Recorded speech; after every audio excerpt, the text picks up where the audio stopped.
Welcome, foolish mortals, to another episode of the HitchHiking Host Show. We are your ghost hosts, Wes. And Jen. And Amanda. Yay. And it's history in the making because all three HitchHiking hosts are here at once. Woo! I'm so glad this is finally happening. Ever since Jen joined, I have been wanting to do a show with all three of us, so I'm so glad that we're finally doing it. I'm marking it on my calendar to remember forever. Yes.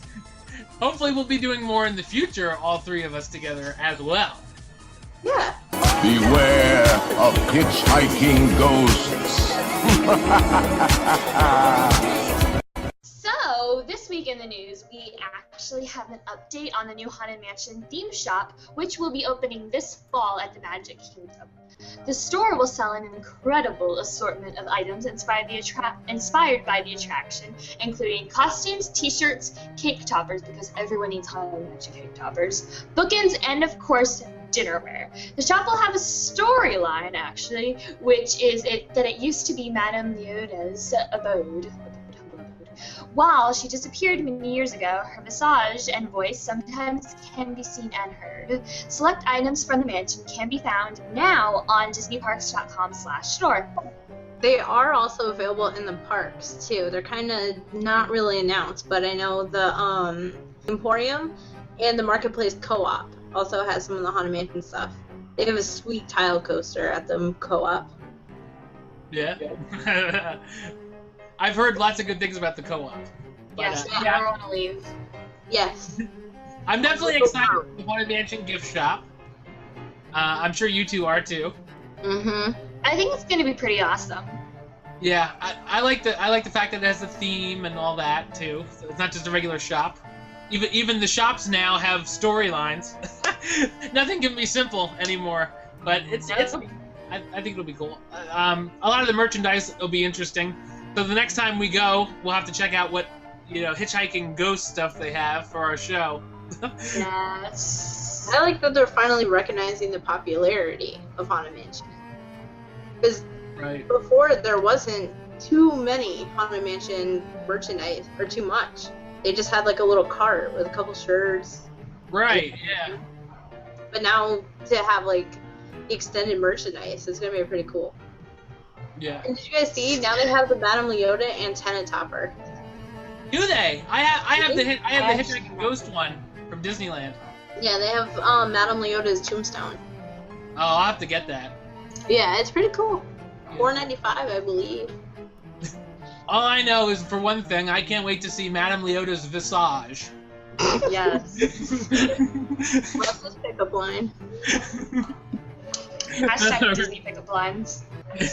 Oswald the Lucky Rabbit is now on his way to meet guests at Disney's California Adventure Park.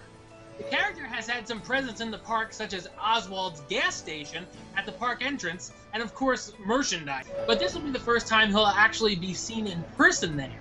Starting on September 14th, you'll be able to meet Oswald on Buena Vista Street. And I'm a big Oswald fan. I like him. I think he's pretty cool. I only found out about him a few years ago. Don't throw stones at me. But I like him. I think he's a cool character.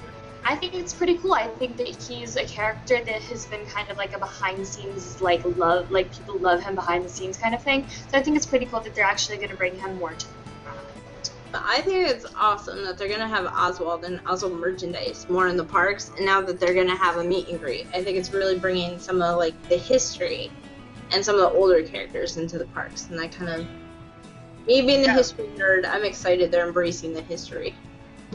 Right, yeah, and he was there before Mickey Mouse. Yeah.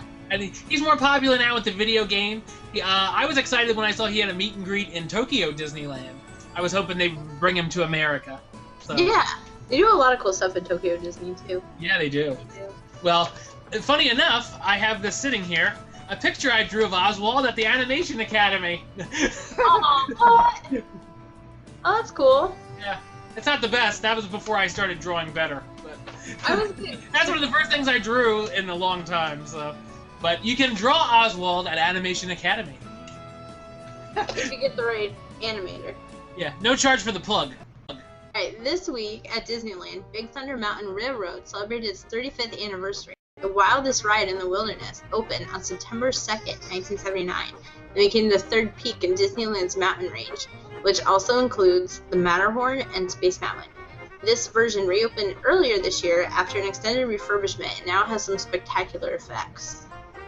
And being on the Disneyland version, the only one here, not that I'm gloating or anything, but the effects are awesome. I don't know if you guys seen it on YouTube yet, but Nope. Yeah, when you know the scene where you go and the rocks are shaking? Yeah.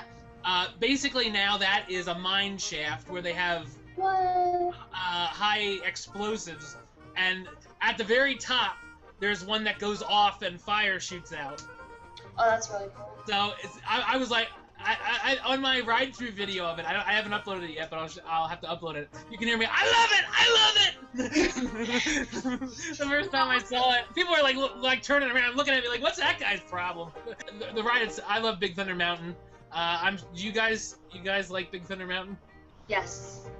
I will admit, I have been on that. I'm not a roller coaster fan, but I have gone on it. It was okay. It wasn't as bad as I thought it was going to be. But I am the ride wimp. I don't like roller coasters.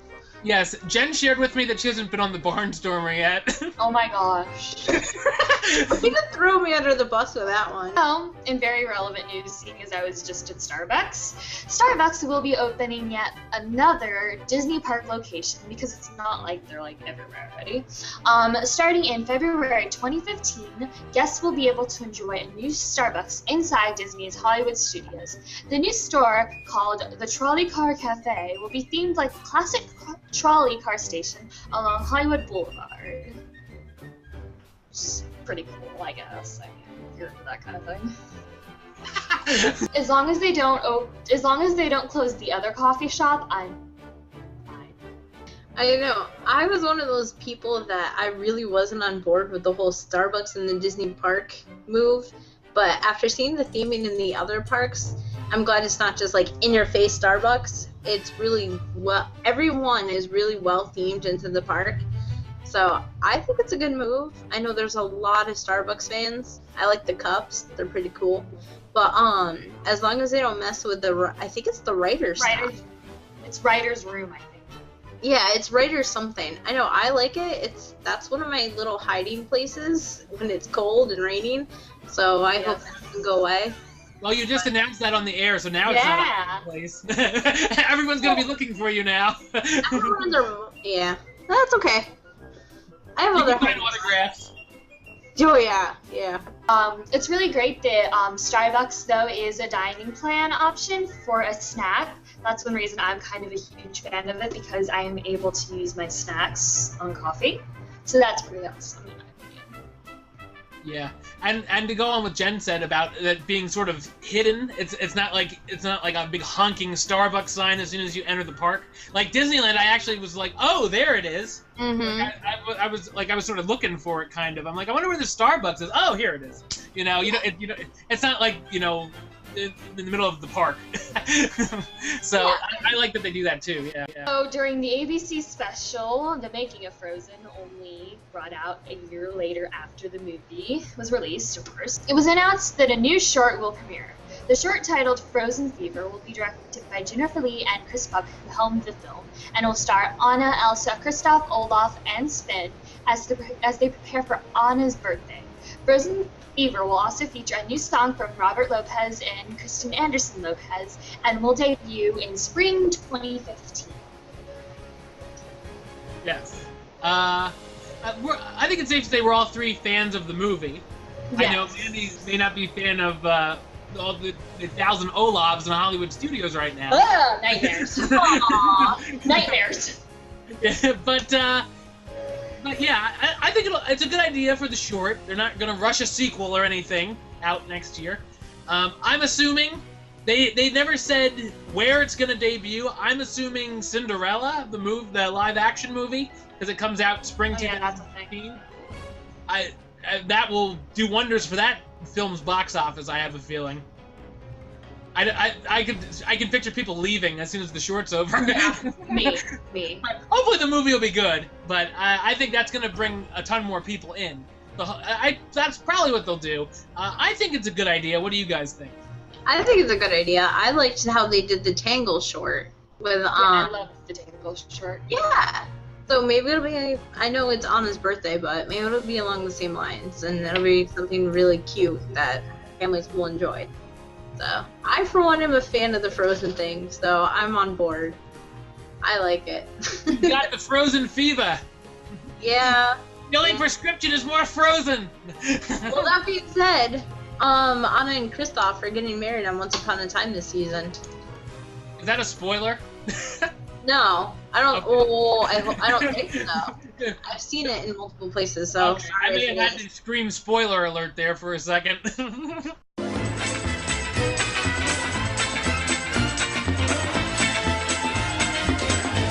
In this week's main topic discussion, we're going to do a sort of a ride profile like we've done in the past. This time, as a tribute to Robin Williams, because we haven't done one yet, we figured we would talk about the attraction, the Timekeeper.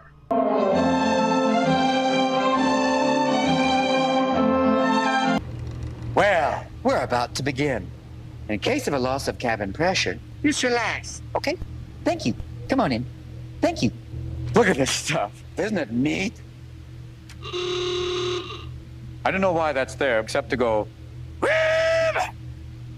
Now, please form double rows and move to the center of the theater. Do it! You've been waiting outside. You've been in line for a while. Just do it! Thank you. Ladies and gentlemen, esteemed guests, and those of you wearing the funny animal hats, welcome!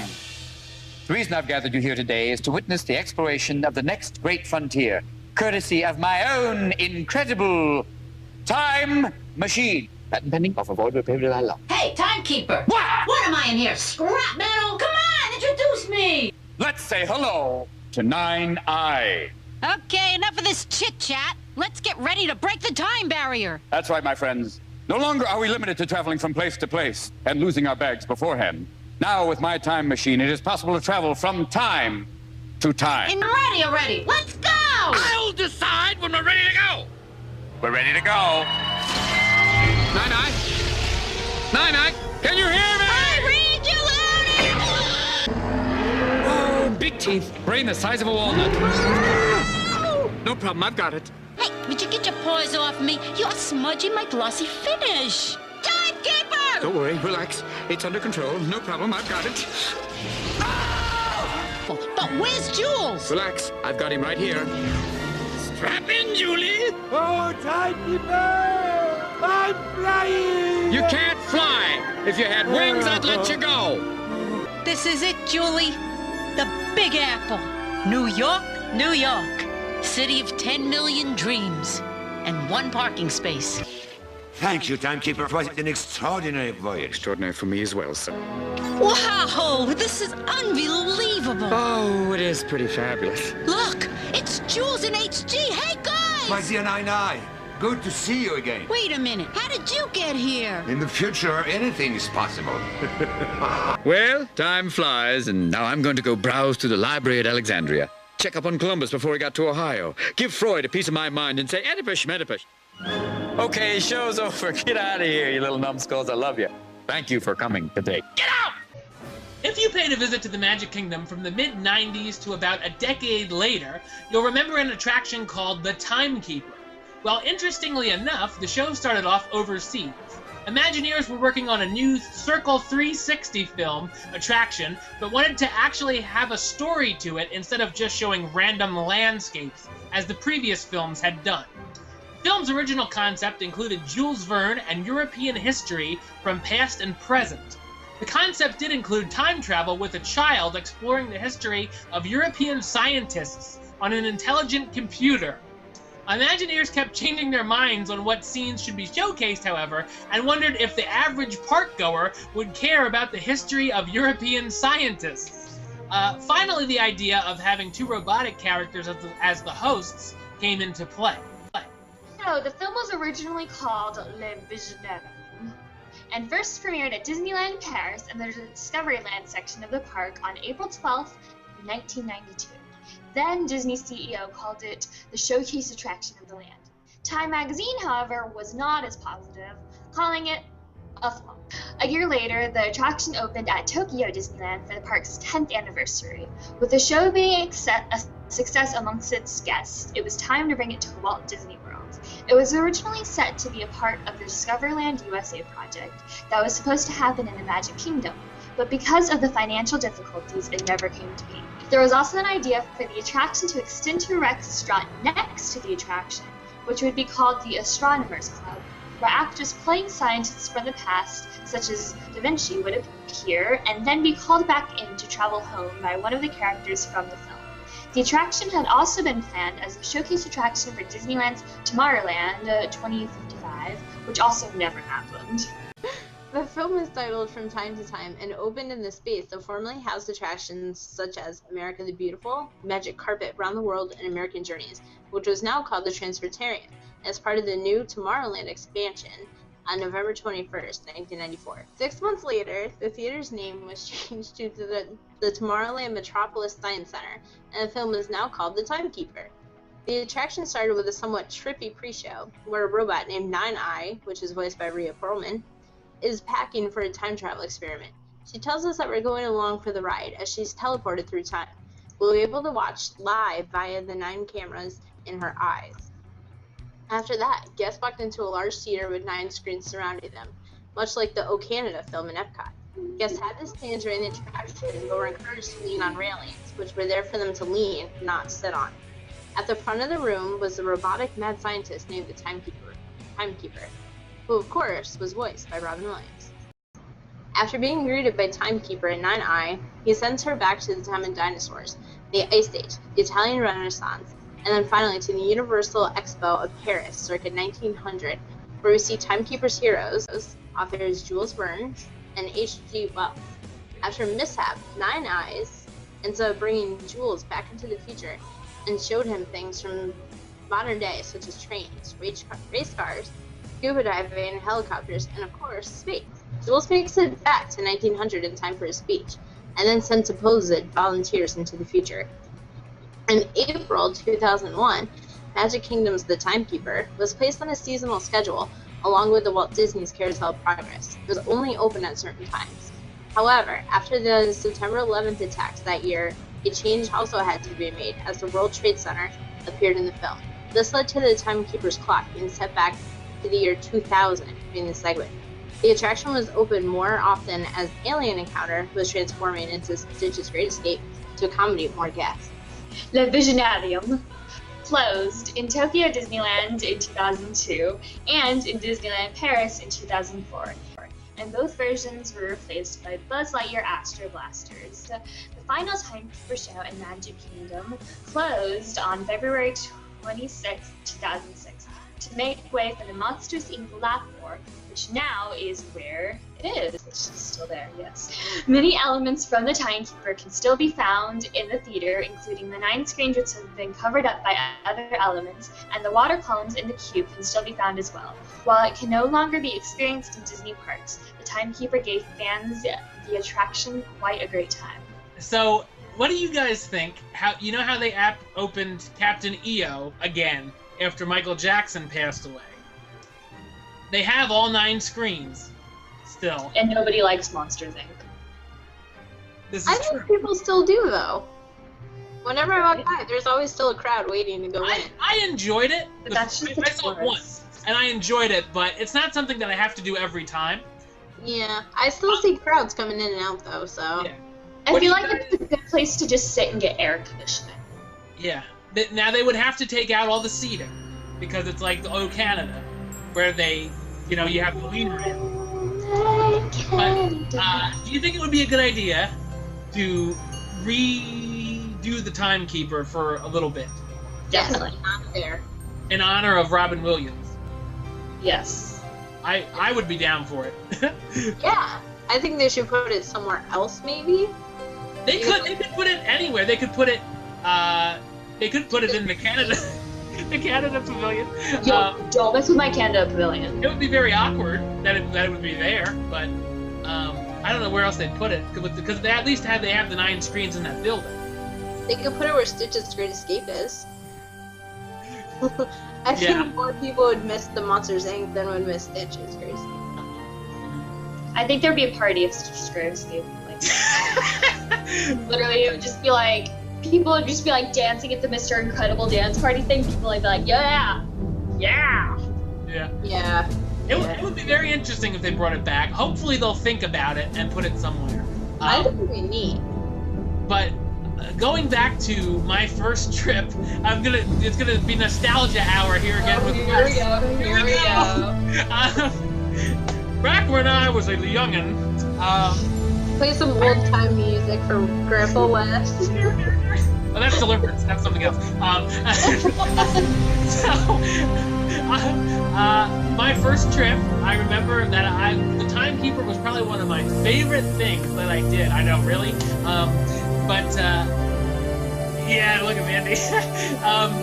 I really did enjoy it, and I went on that thing a lot. And the second and third trip, I remember going on it a lot. I remember when we were talking about the things in the queue. I remember like standing there just like waiting all the time. I just really enjoyed that show, and I rewatched it again on YouTube before we were gonna talk about the Timekeeper, and it was just cool to go back and be like, oh yeah, I remember that part or something. You know, I just sort of had an idea of what it was, but now it was cool to go back and revisit it, and that's why it would be really cool if they would open it again or put it somewhere else to be like. I wish they could do that with a lot of rides, but well, look, here's looking at you, Epcot. But they could make it like Captain EO. They could have the merchandise cart outside of the exit. Yeah. It would be nice to see it again in person. But if not, at least we've got the YouTube clips. Yeah. But it was one of my favorite things as a kid, and it's kind of lame that it had to be replaced, but. If the crowds really were dying down, I know a lot of people said that it was hard for older people to stand up and see everything that was there and be turned around, and you know. But they do it for O Canada. True. Yeah. But O Canada never has a crowd. Sorry. No, that's another thing. Yeah. So, like it's usually just like me. I wish they could bring it back, but I don't know if they will or not. So. But for fans who will always remember the Timekeeper, at least we've got YouTube. Just like I say about the old Journey into Imagination ride. I remember being a kid back in the day and going on that ride. Yes. I also wanted to say this week, thank you to our followers on Twitter. We reached another milestone. We now have 800 followers on Twitter. So thank you, followers old and new. Well, that's all the time we've got for this show. Thanks again for both of my hitchhiking co-hosts for stopping by. It's awesome. I love having both of you here. We definitely have to do it again soon. Why don't you tell everybody where they can find you on the interwebs? Well, there's actually, at the moment, there's only one place you can find me, and that is on my Twitter at Mandy Disney, Mandi Disney. Make sure to follow me and drop me a message. Say hi. And I can be found also on Twitter at JenMia, 2 N's, JenMia83. And I love talking Disney, so follow me and we can chat Disney. Okay. And now for the long haul here, for me, you can subscribe to my other YouTube channel, Westside515, or youtube.com/Westside515, for all my movie reviews. Follow me on Twitter, at WesAList. And then, of course, there's our Hitchhiking Host Show links. At Hitch Host Show on Twitter. Follow us, and a ghost will follow you back. Facebook.com/HitchHostShow. Like us on there. You can subscribe to our Hitchhiking Host YouTube channel, youtube.com/HitchHostShow. And for all of the people, whether you subscribe or like or follow any of those Hitchhiking Host Show things, I will have to do something that I do not want to do. I cannot announce what it is yet. You do know what it is, but I will announce it next week. How about that? It'll be worth it. Make sure you come back next week to hear what my announcement is of what I have to do. Yay! So definitely like, follow, and subscribe to see my face go like this. Okay, so until next time, don't forget to Hurry back for the next episode. And remember, there's a great, big, beautiful tomorrow shining at the end of every day. There's a great, big, beautiful tomorrow, and tomorrow is just a dream away.